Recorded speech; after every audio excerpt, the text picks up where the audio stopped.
Hi,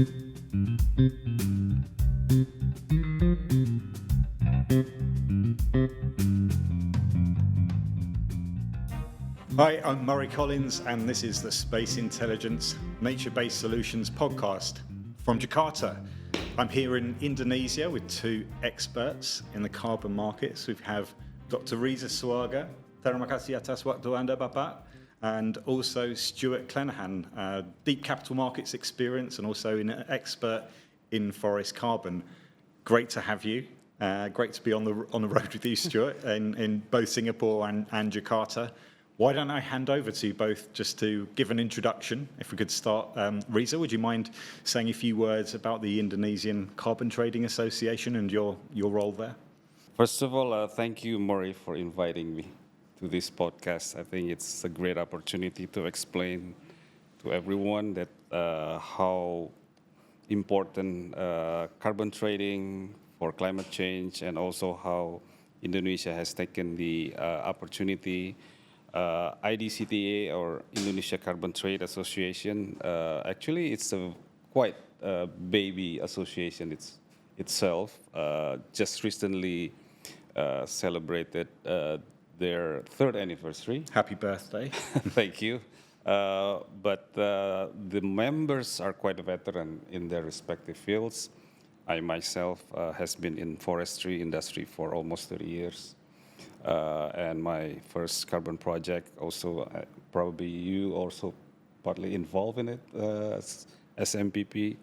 And yes, we have a very good members, PLN and Pertamina on board. And just recently we are also getting the acquaintance of the Mitsui OSK line joining the association. Fantastic. Thanks very much, and congratulations for all the work you've done so far. Well, just to introduce yourself, Stuart, would you mind saying a few words? Sure. Well, you can see I've been around for a while, and my background is actually in investment banking, in capital markets. But since 2004, I've focused on sustainable finance. And in 2008, I co-founded what is today Peru's largest forest owner, Green Gold Forestry. And our core business model there is taking forest that was due to be logged, not clear-felled, but selectively logged, and stop logging altogether. And through that, conserve carbon emissions and also absorb carbon. The trees that are still standing that would have been cut down are continuing to grow. So we're quite a large carbon project. We're now verified. We've sold most of our first harvest, if you like, of carbon credits, actually into US corporations. And the great joy of working with Green Gold Forestry is actually the work that we do with local people. So our conservation strategy is to do with protecting forests, but to make it work, of course, we have to engage with people living next to our forest, not in our forest, but our neighbours, and really show them how they can make improvements to their lives, not through cutting trees, but by looking at non-timber forest products and other activities which enhance livelihoods and help them achieve their life goals. So a very satisfying project to be involved in, and of course it connects with my former life, because we're quite large scale now, but the real issue is how do we transition, I think, carbon markets from being project-driven into large-scale industries that can really change the prospects of a country if they get involved in the industry, I'd say, of nature-based carbon capture and storage. Very interesting. Thanks for that. And actually, it's a very good segue, because just before we started to have actually a very interesting conversation, which we hadn't intended to explore, but it's really useful to set the overall context. We were going to dive straight into Indonesia, but actually this is a story about what's going on globally, but actually about the regional economy and regional trade. So should we start off having a conversation about the energy transition across Asia to set the broader context? Stuart, you had a few things that key pieces of architecture which you were setting out, and Riza had some thoughts as well. So could you kick us off, Stuart, on this point? Yeah, I think, well, I mean, the first thing, of course, the most emissions come from burning fossil fuels. there are, of course, still emissions coming from people misusing or destroying forest assets or other natural assets, but most come from the use of fossil fuels. And it is difficult for many countries or industries to get off using fossil fuels, even if they want to. So as examples, Japan currently emits about 1.1 billion tons of emissions a year. Obviously, it's highly industrialized. Companies in Japan sell products around the world. And increasingly, buyers of those products or trading blocks are demanding more in terms of climate action. Carbon border adjustment mechanism. Carbon border adjustment mechanism EU. in the EU coming in. And even companies, for example, some of the tech companies in the US want to make sure that they're buying products through supply chains that are carbon neutral. So it's a big challenge, I think, for countries. I think it's a big challenge for large industries in those countries to find ways of transitioning not just their supply of energy, but actually creating products in a way which meets the requirements of their buyers. And of course, in that, the carbon market is an essential tool to help them do that. And it's my strong belief that nature and nature-based projects are incredibly important in helping not just the energy transition, but also helping companies meet increasing requirements from buyers of their products to be responsible. So I think it's a great driver for both of us in Indonesia, and in my case in Peru, to really create projects which are valuable in global terms. So across Asia, really, Japan and South Korea was another one we've noted over the past week. And Indonesia, which is a big developing, it has a big economy as well. Yeah.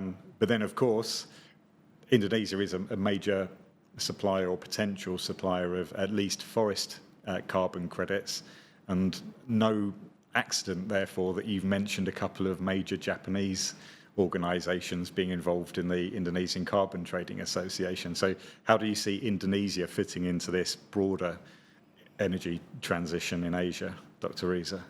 Well, I don't know, forgive me if I'm being too straight, that I don't think fossil fuels will be disappeared entirely. And I believe there are many reasons behind that. Perhaps the infrastructure is already being built, and they probably now kind of the most affordable and most efficient source of energy. And I think in despite of that, also Indonesia now, I think majority for developing the energy sources always come from coal. And it's not saying that let's just do something together, because on the other side, Indonesia also, like you said, have a very huge potential of carbon offset resources, especially from nature-based. I'm not saying business as usual on the other side, and then we can sell offsets on the other side. It can work, but I think we need to make a very good long-term plan, and we have to disclose and be transparent on that, and making sure the targeted decarbonization process also be achieved. And I think that way we can achieve both parts effectively. And I don't think that just doing the transition energy completely make the net zero target achieve. It has to come up and also put some offset component to the whole. It's going to be both things, so right. Reducing the energy intensity of the... Exactly, for the whole value chain. You need the offsets anyway. So we're going to be doing both, reducing the energy intensity of the supply chain, and at the same time conserving and restoring forests and trying to create these nature-based credits. So really harnessing the power of the market to allocate capital efficiently, which really brings us to Indonesia, maybe this is, I've got in my notes the potential leader in the creation of a nature-based carbon storage and capture market. I think that's a Stuartism, that phrase, the idea of creating an industry. But where's Indonesia at now with the development of the carbon market? It seems to be still relatively early stages. Is that right? Well, yes, it is true. If I may explain a bit about the history. Personally, I learned carbon sequestration in 2000. Back then, we just being hit by a very devastating economic crisis in '98.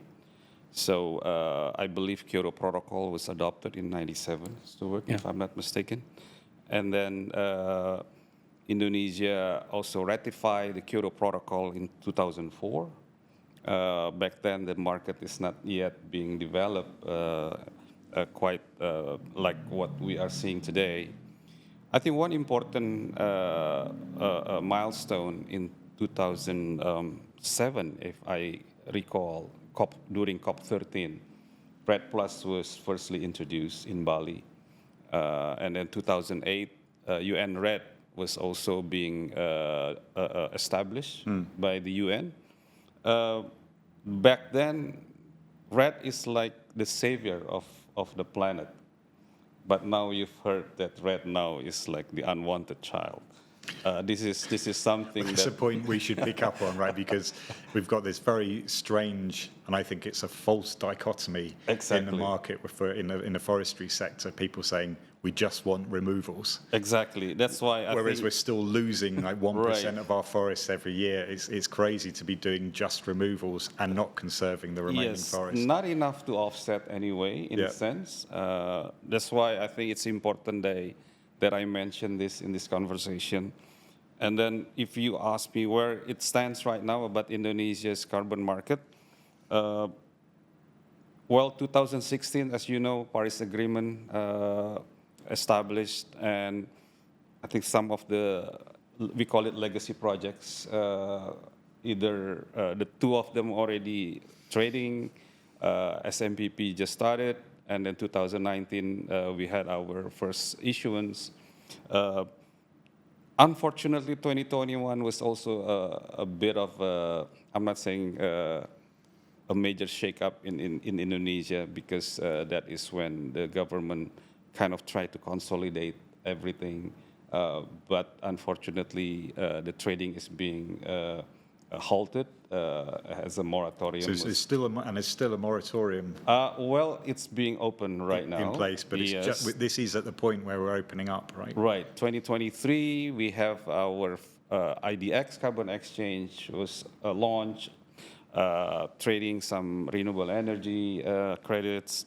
And with the new government, we had a very remarkable updates where 20th of January 2025, we had our first renewable energy trading internationally as well, with corresponding adjustments.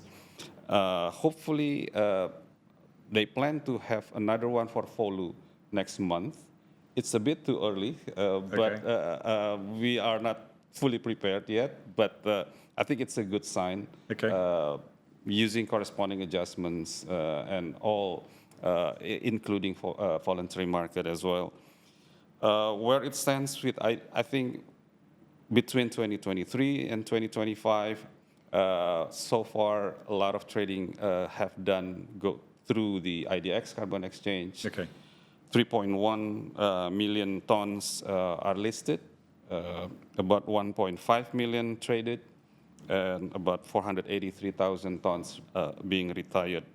And the participants' growth from September 2023 to February 2025, around 570%. So the market is open? The market is open. We still need a lot of homeworks, but I think it's very exciting to see the development. There's one specific term which you use, which I think anybody who's watching will probably want to pick up on, corresponding adjustments, because we're hearing this term around a lot, and I think it's causing some confusion. Stuart, I know you've been thinking about this a lot. Would you mind giving a very brief overview of what the nature of a corresponding adjustment is. So this is, in essence, broadly termed something called Article 6, which is the last remaining bit of the Paris Agreement that Riza mentioned, which took, I think, almost 10 years to settle out and agree. But it was agreed at the last COP at the end of 2024. And what this enables countries to do is to account at a country level for credits that either they sell or credits that they buy. You think that's a fairly simple thing to work out, but it clearly took a long while to do. And what that means is it sets the accounting framework for international trade between governments or between large companies in one country dealing with another country, for them to in essence, cooperate with each other to achieve positive climate outcomes. So, for example, a carbon credit with a corresponding adjustment originated here in Indonesia could be bought, let's say, by a company in Japan. That company can then report its carbon emissions minus the credit that it's bought to the Japanese government, and the Japanese government then can, when it reports in its nationally determined contribution, its UN framework reporting system, can then properly account for the net emissions that Japan has created. If you sell a carbon credit with a corresponding adjustment from Indonesia, Indonesia can't claim that against its climate targets. So it prevents what's called double counting. So that took 2 minutes. I think that's very good. It took 10 years to work that out, and there's a lot of detail that I haven't gone through. So. Well, but I think that's an appropriate level. But then this is probably the mechanism which is most interesting then for these Japanese corporate buyers. You dropped a couple of names there, Dr. Riza. How important is Article 6 for the development of Indonesia's carbon market? I think Indonesia's, to my belief, it's going to be a net exporter by far for carbon credits, because from the baseline scenario of emission, we have more access to export than consume for our NDC, at least for the next 10 years with the first enhanced NDC target that the government has already applied. What will be interesting, I think, for the potential I'm just going to read some of the data, the information that I have from the ministries. For CCS CCUS, for example, there's 2 gigatons CO2 from oil and gas reservoir, and 10 gigatons CO2 from saline aquifers. That's from saline aquifers. Okay. So, and then for NBS, there's 300 million tons CO2 per year from mineral soil forests, big 960 million tons per year from peatland, and also 41 million tons CO2 emission per year from a mangrove. So that's quite a big number. Yeah. But we need to work very hard, because marketing those numbers are not easy. I think especially with the baby market like this, we need to carefully plan anyway. Some people, I think, internally get super excited. Yep. But all those numbers, multiplying those numbers by a carbon price. Yeah. Right. So I think we don't want to oversupply and make the carbon credits price suddenly drop significantly. So from tech base also, we have 90 million tons from CO2 from renewable energy and 12 million tons from EV. So that's quite a remarkable numbers. Yes. That's not easy to market them if you say that's going to be on the market immediately. Okay. Over time, though. It's over time, and this is the development. Okay. Right. Stuart, I mean, we've been speaking to some people in or from Japan who have highlighted the very, very strong demand as a heavily industrialized economy to buy credits, and it's significantly larger by, I think, 2 orders of magnitude than the current supply of credits on the JCM. Yeah, so Japan itself has committed to reduce, I'm going to get the numbers slightly wrong, but to achieve by 2030 about an 850 odd million tonne a year emission target. And as I said earlier, currently it's emitting around about 1.1 billion tonnes, so 250 or so tonne reduction required by 2030, 5 years away. It's unlikely, I think, to achieve that solely through energy transition. So it's going to have to participate in Article 6 markets. I agree with Dr. Riza. If you launched 2 billion tonnes worth of emissions on the market today, the price certainly would drop. But I think most people's expectation is the reverse of that, actually, that you'll see prices rise over time. And the reason for that is that if you look at the magnitude of the global problem that we're facing, right? Global emissions are in the order of 40 billion tonnes a year. They haven't come down. In fact, if anything, they've gone up slightly. Yeah. We're all hoping we're at the peak right now, but we're going to have to do a lot of work to achieve global targets of getting down to, in essence, net zero by 2050. So it's only 25 years away, and we're going to need all the levers available to achieve that. So it's interesting, some of the Japanese corporations we spoke to have been actively looking at what I would call low-hanging fruit at the moment. So, for example, mangrove restoration. I'm an optimist by nature, but I think if there's a degraded mangrove anywhere in the world, someone's looking to restore it right now. So I think they're going to get restored. But of course, mangroves present a relatively limited supply of carbon credits relative to the problem that I've just described. So the question then is, what next? Obviously, in Indonesia, as Pak Riza has outlined, I mean, there's huge opportunities in peatland restoration, in improved forest management, in degraded forest restoration as well. And I think it's really true that Indonesia, probably alongside Brazil, is best placed globally to be in the industry of nature-based carbon capture and storage. So when we look at the new administration's here's target, and the clear target is to raise GDP from 5% to 8%, the country must look at new industries that it can develop. Because some of the old industries have a relatively limited lifetime, and the coal industry, in all probability, will be much, much smaller by 2050. So we've got to look at industrial transition as well. So I think we should, in Indonesia, be looking at these big opportunities. I think we need to think scale. I do think, from the Japanese corporations, Murray, that you and I met in the last week, and from American corporations too, despite the new administration there, I think there's the willingness and the money to be able to do stuff, because this is required if those companies want to participate in the global marketplace, where people now ask for climate action, not just as a nice to have, but as a term of trade. So I think it's a really positive outcome, and I think we'll be surprised actually in 5 to 7 years' time about the role of nature in global markets. Fantastic. Well, thanks very much. Very, very useful to set this context, this regional context, carbon border adjustment mechanism, new policies, regulations like the EUDR as well, designed to try to drive more sustainable land use, reduce emissions, and that it can prevent an organisation trading with blocks like the European Union.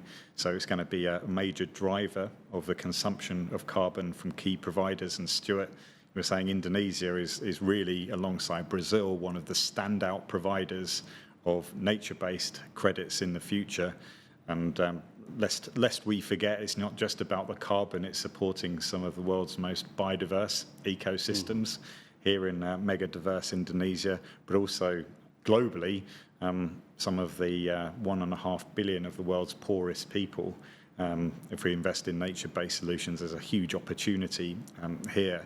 So let's move into practice then. Given this huge opportunity, given the demand, given the new mechanisms like Article 6, Let's talk about some of the specific things that are required to make the Indonesian carbon market grow. For anyone who's not aware, Dr. Riza with PwC produced an interesting paper on key recommendations for scaling the Indonesian carbon market. We'll put the link in the comments for anybody watching, so for easy access. But for people watching who want to know rapidly your thoughts on how to scale the carbon markets here in Indonesia, what are those 7 key points? Well, I think first of all, I think we recognize that to develop an internationally recognized MRV framework, it's very essential. I know that Indonesia, or I think similar to other countries in Latin America, they all tend to have or want to initiate or even want to have their own registry, their own standards, et cetera, et cetera. It's good, but I think it is very realistic to also align and also meet the demand and what the market preferences are. So that is one very important takeaways that we are recommending in the white paper. Perhaps having the initiative that we've been discussing also, space intelligence and IDCTA, to have this robust MRV platform with your expertise and what we have on the table with the Indonesian resources on nature base. I think that's a very good opportunity also. It fits in to this. I'm glad you said it, because otherwise that first recommendation. Within the self-promotion.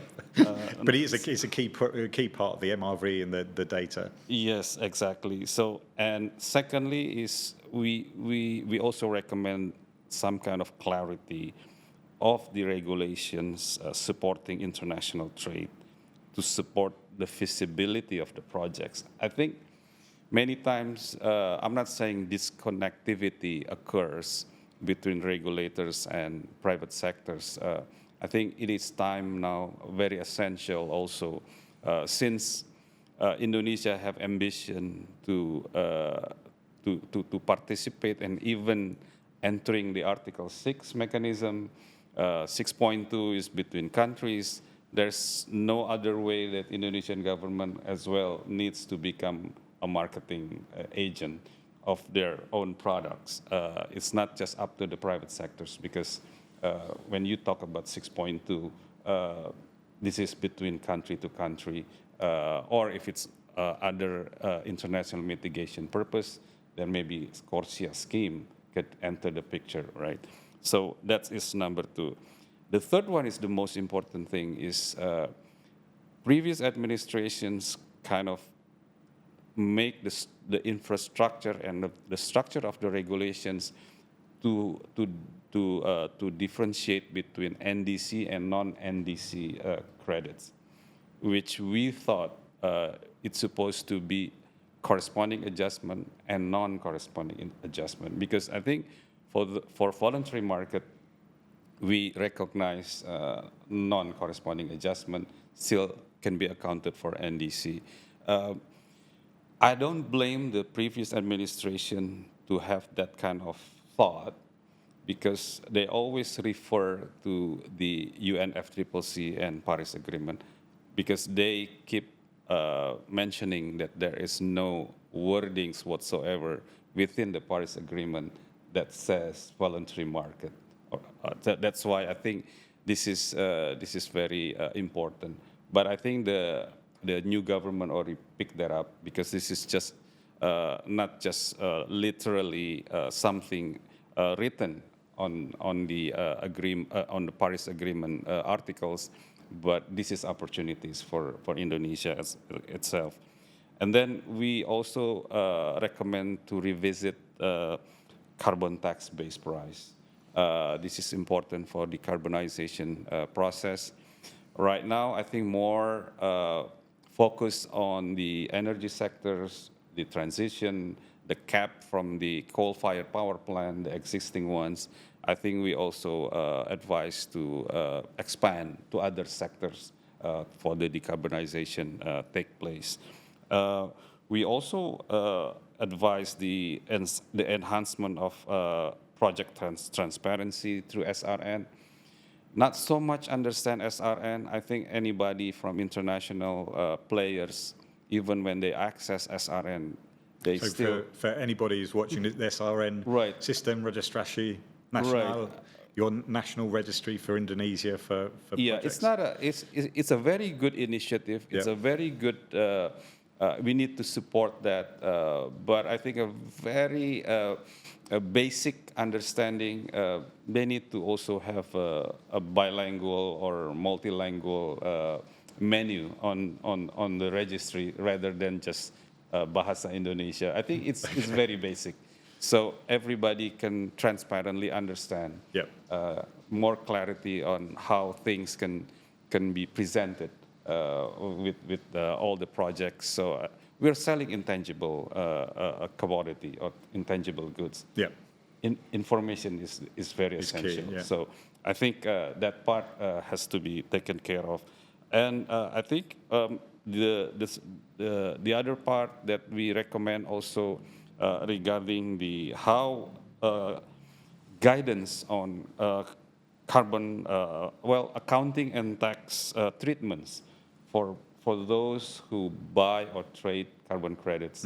I think for domestic players, they really want to participate. They want to do also decarbonization process. They want to buy offsets. But then they're asking these questions, how that treatment can affect to their books. Right. So I think, would that be tax deductible? Would that be some incentives, et cetera, et cetera? So we kind of have that kind of thought that can be put into the recommendation. And of course, last but not least, we need to leverage the technology, supporting the governance and efficiency for the carbon market using blockchain. I think IDX... Blockchain is an interesting one, often debated as one of those buzz terms like, Right. like AI. Very curious where you see the key application for blockchain. Well, I think for me, like Stuart mentioning, when you talk about double counting, I'm not really worried about that, honestly, because there is no double counting when you don't get any letter of authorization. That's number one. If you try, okay, but I think it will be difficult as well. So that's number one. But I think the important thing about blockchain is they can be a very effective ledger. So I think that is very very essential to be part of the whole ecosystem. And I believe technology is the key for that. Okay, fair enough.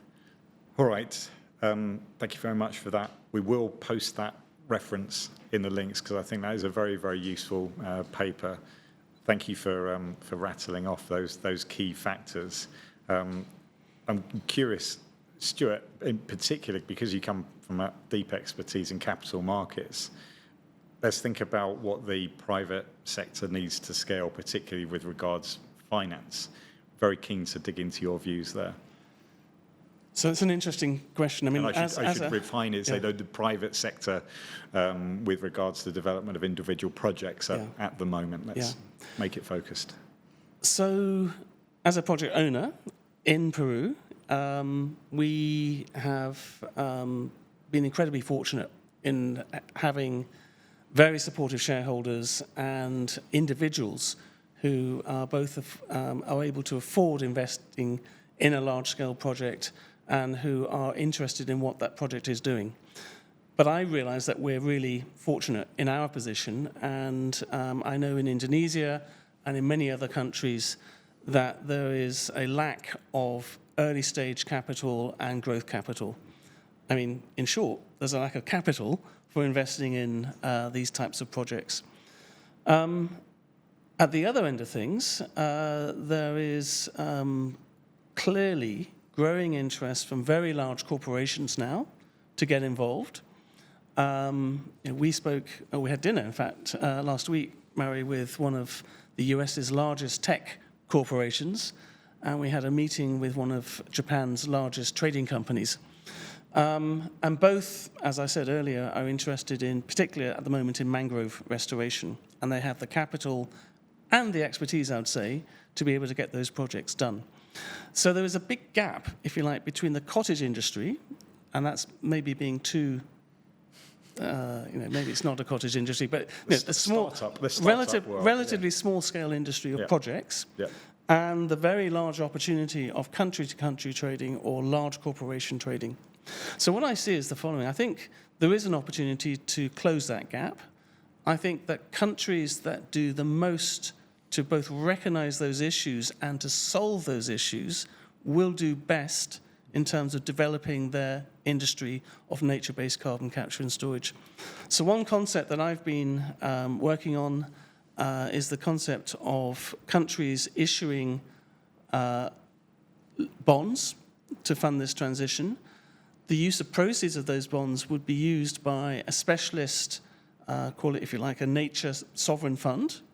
And that sovereign fund then engages the project developers in the country and resources them with the capital and where required skills to be able to supply a whole ecosystem of nature-based carbon projects. So here I think in Indonesia, I may be wrong, I think there's 500 or so project developers, which is quite a lot of skill and expertise. Each one of them, or nearly all of them, will be looking for capital. Each one of them will have a plan for expansion. And so Indonesia is actually in a great position because it has already the entrepreneurs, the skills, the experience in project development. All those projects could be expanded. Indonesia could create quite quickly this growth industry, but it probably needs to have some sort of sovereign wealth fund or pool of capital or development agency properly funded, with capital market style funding, maybe a bond issuance, to be able to get that done. And I think if we could join the two parts of the industry up, the projects with these very large-scale transactions, then I think we have a very good chance of growing an industry of nature-based carbon capture and storage. And I think that would be maybe help towards that 8% growth rate here in Indonesia. It would certainly create jobs in the rural sector. 27% of people, I think, in Indonesia work in the rural sector, but it only accounts for 13% of GDP. So it would start to address deep rural development at the same time as solving Indonesia's NDC, and it would also create this product that can be exported, hopefully at much higher prices than we see today, and we can have a chat about prices later, but I think it would be a great start to see that happen here. Well, that's the elusive green growth, which I think every country would love to see, but I think in practice it's extremely hard. So why don't we turn to Dr. Riza and to take Stuart's idea, were such financing available to support multiple projects in that critical early phase, do you think this would really stimulate the industry? Yeah, I think that is one of IDCTA's recommendation to the new government actually during the campaign and during the transition period. So I think it's very important that Indonesia, I think the last 3 years, be it the consolidation period of regulatory perspective, but I think for some reason the confidence of the market is quite very low, to be honest. So I think to regain that, we need to have some assurance. I know that the new government have launched a very strong commitment on accelerating the carbon market, but changing the regulations per se only is not enough, to my perspective. So our recommendation was, I think the government now also because especially now they already launched the new sovereign funds, the Danantara, the Temasek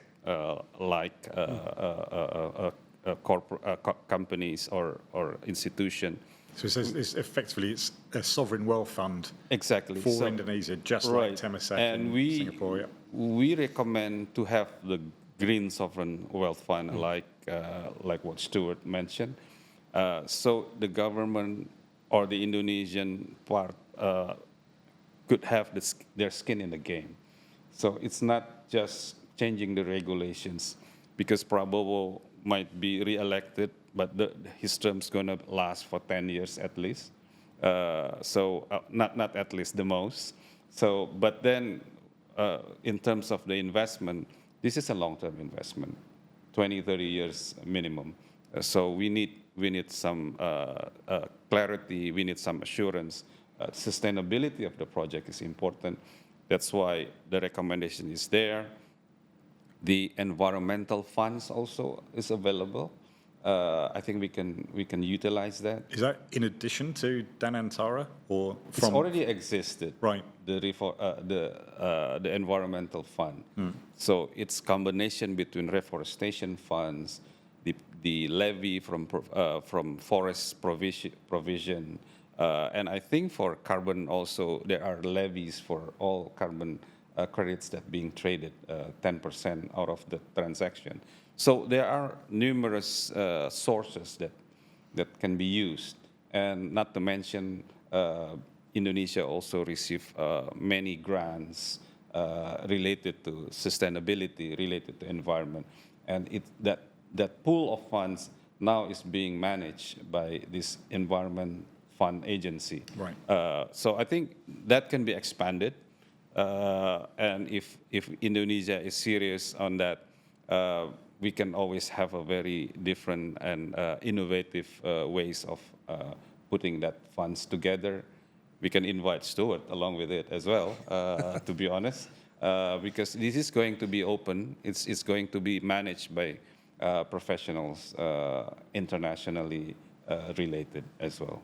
Okay, so that's interesting. So there is actually a supply of money coming online, but it probably requires more capital sooner, because if you look at the IPCC pathways, we're supposed to have stopped deforestation in 4.5 years, right, by 2030. So probably a case of bringing more capital to projects sooner to accelerate this. But you also mentioned confidence of the markets. So you mean carbon markets generally, or are you thinking about nature-based solutions and forest carbon in particular here require more confidence? I think it should be generally applied to all carbon markets, because I think we don't want to see Indonesia as a country that keep changing the regulations, using this particular green sovereign wealth fund, and they have their participation in real-time projects and saving the planet, quote unquote, and even they can commercially gain something as well. It's nothing wrong with it, but I think there's going to be some interest into it, and it creates a much longer sustainability in terms of assurance that I mentioned earlier. Okay, and then you mentioned another key component of that, improving the quality of taking the product development of the registration system, the registry for Indonesia, exactly, to the next level. What about technology more generally? You've mentioned IDX has started trading on, it's a new carbon exchange right here in Indonesia. Maybe, and Dr. Riza and then Stuart, you could follow up on that from the perspective of somebody who built a career in capital markets. Well, what I know, IDX, even though I'm not really part of them, but before they launched the carbon exchange and they got mandate from the government, IDCTA also kind of very supportive and giving a lot of advices. And I think, to be honest, they traded stocks $1 billion per day on transaction. So I think for carbon exchange is so easy for them to have they don't consider this as a complex drill that they need to manage. So they already applied blockchain into the system of their IDX exchange for the carbon, and I think for them. I don't know how much transaction in the biggest exchange, Stuart.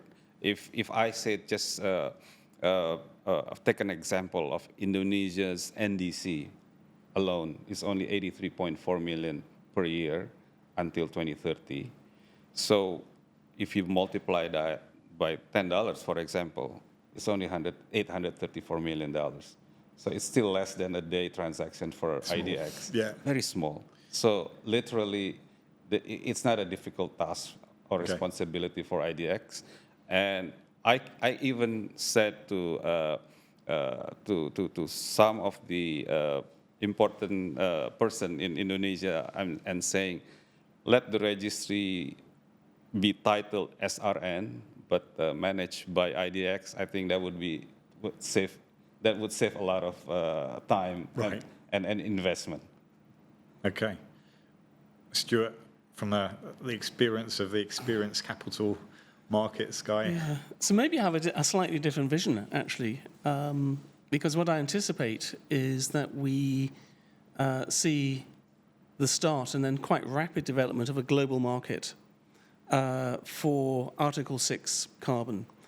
And what this means, of course, is that local exchanges need to be interoperable, in other words, be able to deal with other exchanges. So, for example, Japan and Indonesia. And the basic units of that are well understood. There are many exchanges out there that know how to operate a registry, know how that all the security works, who are already using blockchains or other types of, in essence, quality markers for the products on their exchange. So what I foresee is the following, which is that actually we start to see exchanges working with each other. I think that we will see, when that comes, we will see more participants in the market. Single contracts might trade several times. Actually, if you look at the EU allowance market, those contracts trade over and over and over and over again. So the actual volume, the traded volume, is much larger than the compliance volume by a factor of 10 or 100 even. So we start to see the trading interest in the market. I think there's underpinning the whole thing. I think there's two things that have to be assured. The first is the quality issue that we've talked about, and this, of course, is where accurate and transparent, independent MRV comes in, space intelligence's domain. Anyone needs to be assured that the audit of the product is transparent and reliable. That's the first thing. The second thing, as a capital markets person, there's nothing like a rising price to draw people into markets. And I think that when one designs the contracts which are traded on exchanges, you have to put a lot of thought into that. We've seen some examples around the world of contracts being relatively poorly designed, undermined by issues that are beyond the control of the exchange itself, and investor confidence. A specific example. I'm curious. I've not heard this before. So we'll say. Yeah. So some of the case, if you like, the so-called liquid, which they aren't liquid because no one trades them anymore. Carbon contracts are trading at even less than $1 a ton. Right. Clearly, that's not the value of the products that's being traded. It just reflects the uncertainty around the traded product. So I think we need to have a lot of thought around contract design, and I think we need to create marketplaces which have every chance of rising prices. Because if we see prices rising, we'll get more capital into the market. You'll see people, very clever people, coming up with great ideas, and you'll start to see new sources of capital available, not just to projects, but to countries like Indonesia, which help them support this, what I call the industry of nature-based carbon capture and storage. So I think it's a lot of work needs to go into this. There are some examples of contract designs that you can go back. If you look at the bond markets, for example, and I'm probably old enough to remember when the contracts started trading in bonds and other things, there was a lot of thought that went into their contract design. And as bonds became more tradable, more people got involved, governments were able to issue more liquid bonds, the cost of borrowing went down, there was a much broader participation in buying those bonds on a global basis. And that's really what we need to see, I think, in the carbon market. I think the last thing I'll say is we've talked, or we've mentioned the voluntary carbon market. It's relatively small in size. Personally, I don't see it, and it's the market I sell my credits into, but I don't see a lot of growth in the future for the voluntary carbon market. I think what we're going to go into is, in essence, the global compliance market, the Article 6 market, and that's really where the volumes will come through, and I think that's really where we'll see prices start to rise.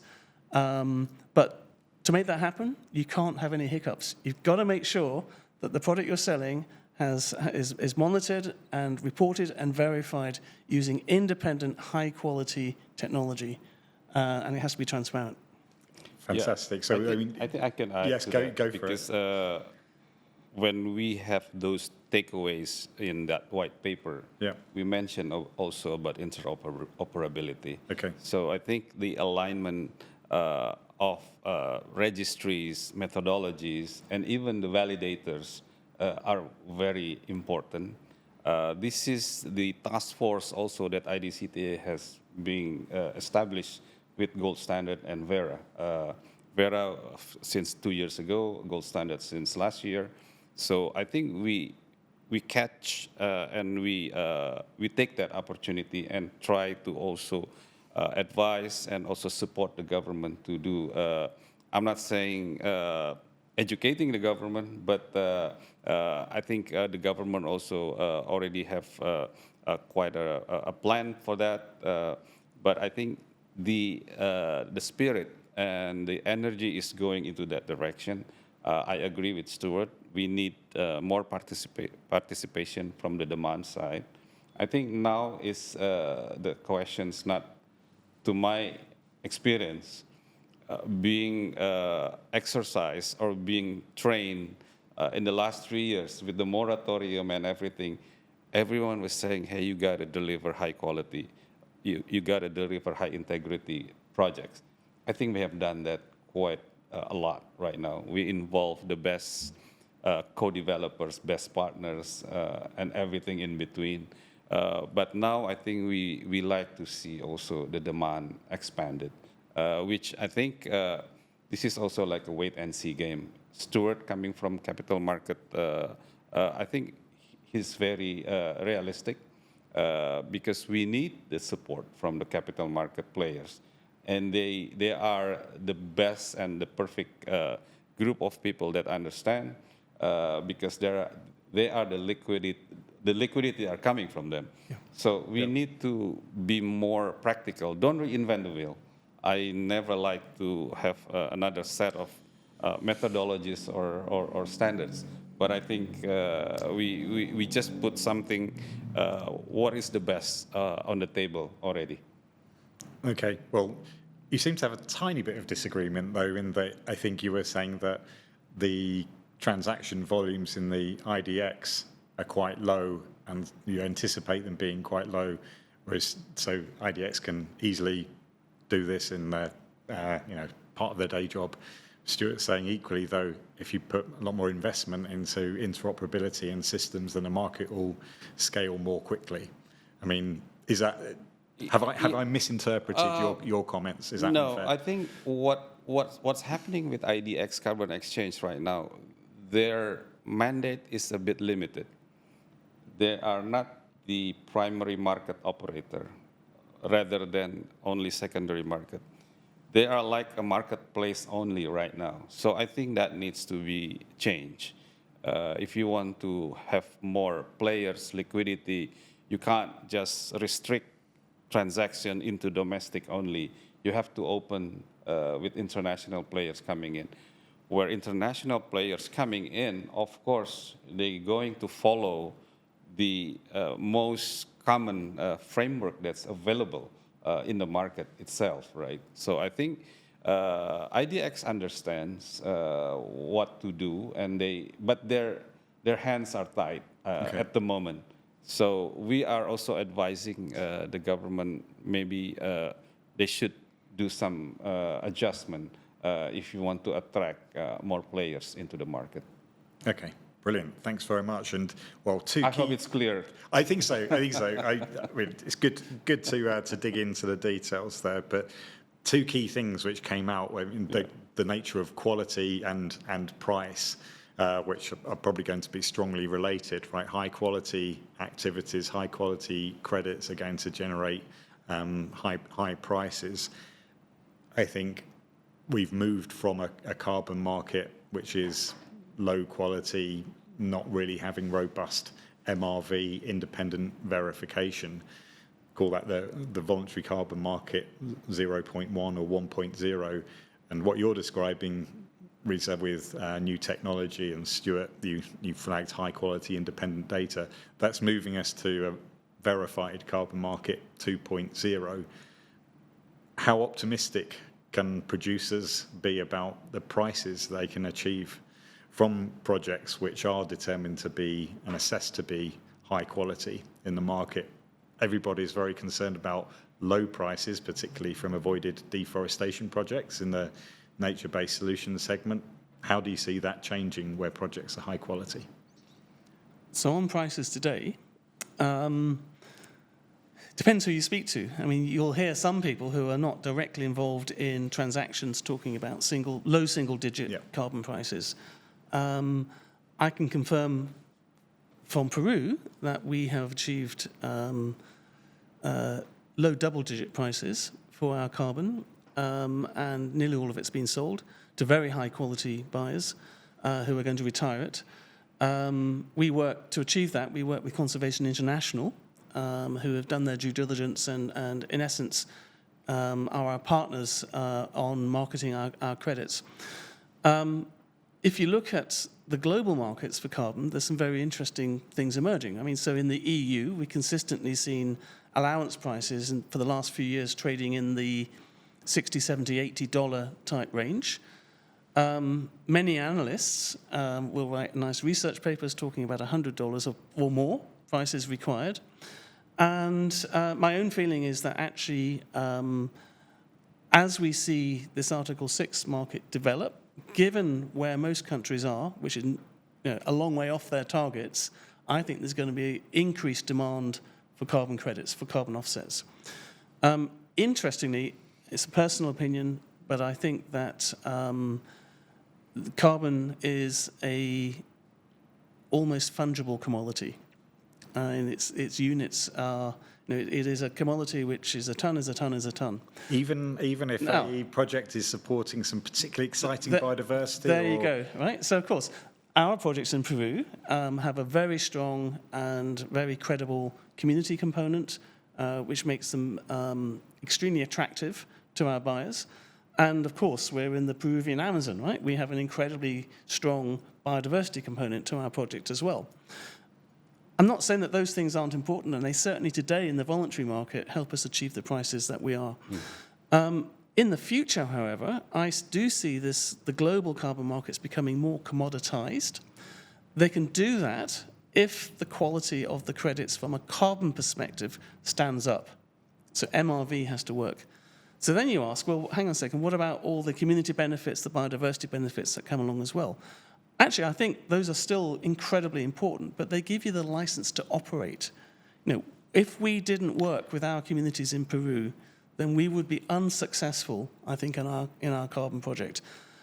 We're not doing it to make it look nice. We're doing it because it's the right way to do business in a very remote area of the Amazon forest. And if you don't preserve biodiversity, you lose ecosystem function. There you go. And people do talk, of course, about biodiversity credits. I mean, that's quite a long way off, I believe. But it's a possible future source of income. But if you plant eucalyptus trees in Paraguay, right? So they're not native to Paraguay, and they're in essence green deserts. Nothing else lives in there. Then that's not a high quality project because you're not paying attention to biodiversity. It will not sit well in the overall scheme of how Paraguay or other countries want to manage their natural assets.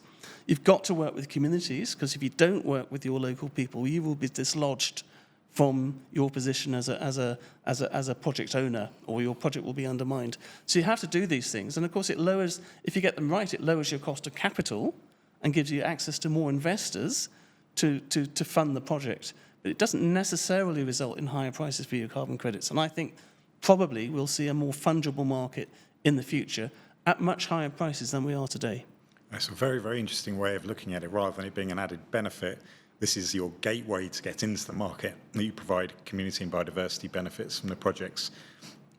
Dr. Riza, very keen to get your view on that. Do you see biodiversity and community benefits being a differentiator for a credit, or and it's something which enables you to enter the market? That is actually what I put my notes on one of your question about what my prediction on forest carbon projects that will be most in demand.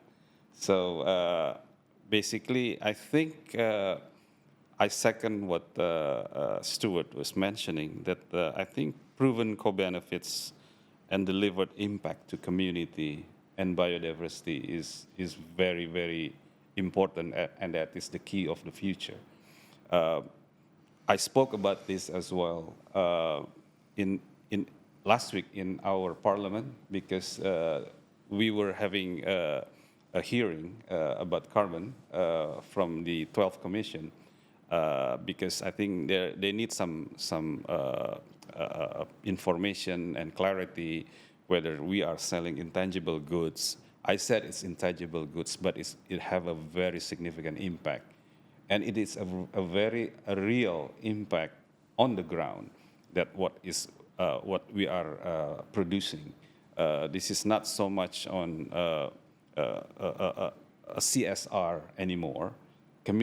We put 20% of our OPEX to the projects for community development. I think that's very large for. And is that for your own projects? Right, for our own projects. Yep. Meaning, I think we are spending a lot of money, not just satisfying the community, but involving the community, and that is very important. Not just because we try to prevent them to come back to destroy or try to commercially get some extraction of the forest, but I think they are part of the ecosystem, and this is very essential. And I believe also, like what Stuart's mentioning, buyers would love that, because this is the game changer of the whole industry. And I believe not many developers out there truly understand. Only a few of the best ones really can demonstrate and apply it and execute it. So rather than it just being about the type of project, whether it's ARR, IFM, a RED project, it's actually the fact that the project's been created in a particular way that includes the community and biodiversity. That's more the differentiator. Yeah, ARR, I think for me right now, it's just, I don't know, maybe you have other opinion, Stuart, but to me, I think why people now go into ARR more, because it's an overreacting phenomena, to my belief. Because they want to see, because of the lack of MRV, like you said, the high integrity MRV, a robust MRV, then they want to see proof on the field, on the ground. The easiest is reforestation. That's it. I mean, but I think one thing, they are not big in the volume in compared to RED Plus or IFM. But I think in the later terms, the demand side will understand. I think they will value more on projects with this high full impact. Well, I think, Stuart, you were saying as well that after a certain amount of time, ARR, I mean, it's just, and mangroves, it's not going to be able to supply the number of new credits which are going to be required on the market. So we have to come back to RED Plus. It's a bugbear of mine, because, of course, there's a lot of attention being paid to removals. That's either nature-based removals from, let's say, planting a new forest, or even direct air capture and other technology-based removals, which are incredibly expensive and also very energy intensive as well. You have to use a lot of renewable energy to take carbon dioxide out of the atmosphere. I really hope it's a fad, because I don't think we'll ever achieve our climate goals if we solely rely on removals. And I'm going to give you very rough numbers. So if you were to deforest a hectare of forest in Peru or in Indonesia and burn it, which is what happens, then you're going to release or create at least 500 tons of carbon dioxide from a hectare. Mm-hmm. If you plant that forest, even with fast-growing trees, hopefully native trees, not foreign trees, the maximum sequestration rate per hectare per year will be somewhere between 15 and 25 tons of carbon dioxide. So if we don't address the clear and present problem of degradation of natural systems, of deforestation, of peatland burning, which is even incredibly intense from a carbon perspective, and other types of destructive use of natural assets, then we will fail to meet our climate targets. We have to do that. And of course, restoring a forest, which may seem wonderful, is nothing like maintaining a forest with all of the wildlife that lives in a dynamic balance in that habitat. We are faced with a world that not is just losing carbon at the moment, but we're also losing species. More than 1 million species, according to WWF, are at risk of going extinct. So we've got to address this holistically, and we cannot purely put our capital into so-called carbon removals. We've got to protect forests. That means addressing REDD+, addressing other issues that cause destruction of natural habitats, and the dividends for that are not just climate dividends, they're also biodiversity dividends too. So it's a strong plea to whoever's listening to this podcast. Have a think of what removals are and have a real think about what avoided carbon's about. Thanks very much. It's a very powerful point. We're covering a lot of ground here. So I think we've got this great context which you set up in the beginning of the energy transition within Asia. Huge demand from the industrialized North Asian countries, primarily Japan, South Korea, the new evolving policy frameworks, the evolution and operationalization of Article 6, which has the allure of high prices for high quality credits traded on secure infrastructure with a clear registry. But in the immediate short term, there is one thing which we haven't talked about. You touched on it, Pat Riza, we didn't really draw it out, which is the relationship between Indonesia, its methodologies that it's allowing to be able to bring credits to market, and the relationship with international standards such as those from Verra and Gold Standard. I think this is pretty key for people who are active in the market at the moment. Well, what is the current state of affairs in terms of the interoperability between standards?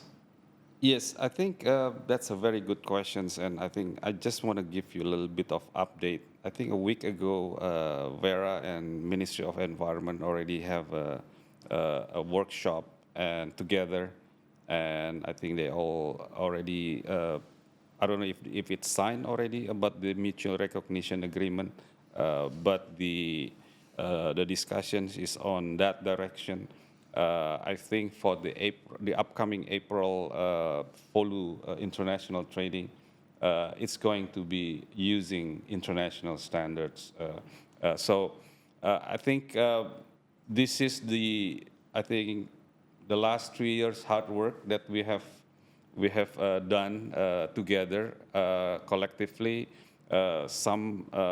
Some might be being taken, the advices, some probably being revised or adjusted. But in the future, especially for forestry and other land use, all international standards are basically accepted. I'm not saying don't quote me on this yet, because I think it's not yet official. But I think that direction is already ongoing. The process is ongoing because I think majority of the project for FOLU, I don't know, maybe all the projects are using Verra anyway and Gold Standard. But that's how the alignment to the SRN is important. I'm not saying that SRN is not good enough. But I think there are a lot of methodologies is not yet covered by the Indonesian standard. that needs to be supported by these international standards. Okay, thank you very much. That sounds quite optimistic, because I think if we have international standards adopted in Indonesia, it allows faster development, faster pace of projects coming to the market, which provides the supply which these big Northern Asian countries require. Stuart gave quite an impassioned view there on making sure that we have forest conservation as well as restoration. I'm sure you would echo that, but I'm wondering, is there anything else that you would say as we bring things to a wrap, and as Indonesia looks at the potential and this huge opportunity in this market, and we've seen this number going around of a $65 billion market by 2030, huge opportunity for Indonesia. Is there anything else we haven't covered that you think we should highlight as a specific action point? I know you're a man who likes action and wants to take things forward. What have we missed, if anything? Well, Indonesia is a very unique landscape, Stuart, and but from Sumatra to Papua, it's not typically the same or even identical. So even peatland in Sumatra and Kalimantan is also different. So we've seen Papua with low deforestation, high conservation concessions, not much additionalities. If you apply Verra methodologies, it's not going to work.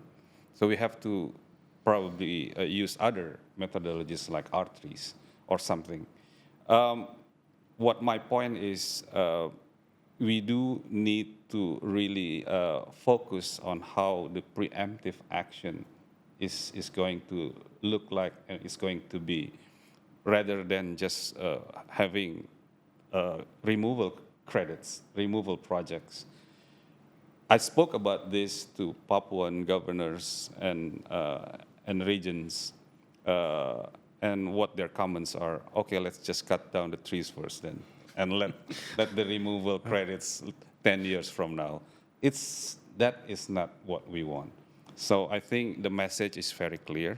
I'm really happy to hear what Stuart's strong words that we have heard. So I believe that this is going to be the future, and I think Indonesia would love to see that coming. Fantastic. Well, I'm just taking a look at the time. We've covered a lot of ground as well. I think it's been very, very productive. I'm just going to offer Stuart a chance to make any concluding thoughts. If you don't have any, no pressure. If you do have, then over to you. No, I'll just pick up on methodologies. Verra has been around a long time. It's got a whole slew of methodologies. They have been raked over and refined and refined and refined, and they're suitable. They're good. And of course, each one is adaptable for each project as well. You can have deviations in there which have to be audited and assessed. So I think we've got, in terms of methodologies, really good science and really good methodologies available. And I think now the objective, of course, is just to apply them. Of course, and if you look at the Verra methodologies, a lot of those build on the old clean development mechanism tools as well. So I think we've got the science, I think we've got a good basis, and I think now what we need to do, as we've discussed quite at length here, is put in place the financial system and the market system to attract in capital for this. And I think, as I said at the beginning, and we've reiterated all the way through, I think for Indonesia, there's an absolute unique opportunity here to develop rural industries that create new jobs, create new wealth in rural areas, and at the same time deliver products, in other words, nature-based carbon capture and storage, that help Indonesia and help the world achieve our climate targets. So I think we're in a pretty good place, but we now just need to get it done. Brilliant. Well, that's a good segue to jump in the cab and go and see the good folks at the Indonesian Stock Exchange at IDX. So we'll leave it there, I think. And Pak Riza, saya mengucapkan terima kasih atas semua bantuan Anda dan waktu Anda Bapak hari ini. Thank you, Maury. Stuart, thank you very much indeed for your wise words and your impassioned support of forest conservation and restoration. We need to do both.